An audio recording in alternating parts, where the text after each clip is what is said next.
सही डोज भाग 3। आखिर क्यों बनी सविता के दिल में दीवार।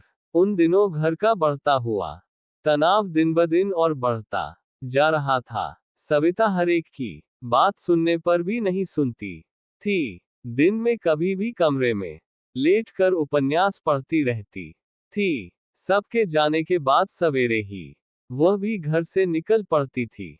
एक महिला क्लब की सदस्य बन गई थी। दोपहर देर तक ताश खेलती थी। किट्टी पार्टियों में भी जाती थी। कोई कुछ नहीं कह सकता था। नौकरी छुड़वाई थी सो फिर से कर सकती थी। अलग रहने को बोल दिया था। उसके अलग रहने से घर पर क्या असर पड़ेगा इतना तो घर वाले समझ सकते थे।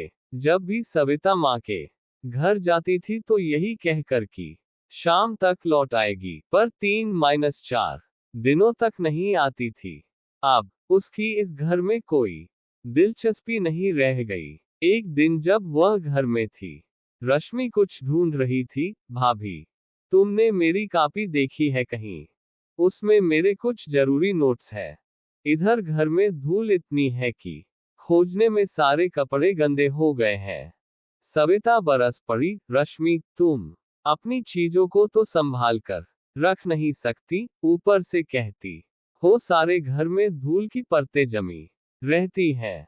इतवार को तो तुम घर की सफाई कर सकती हो। कॉलेज की पढ़ाई मैंने भी की है, पर घर के कामों में अपनी माँ का हाथ जरूर बटाती थी। एक तुम हो कि पढ़ाई के नाम पर उपन्यास पढ़ती रहती हो।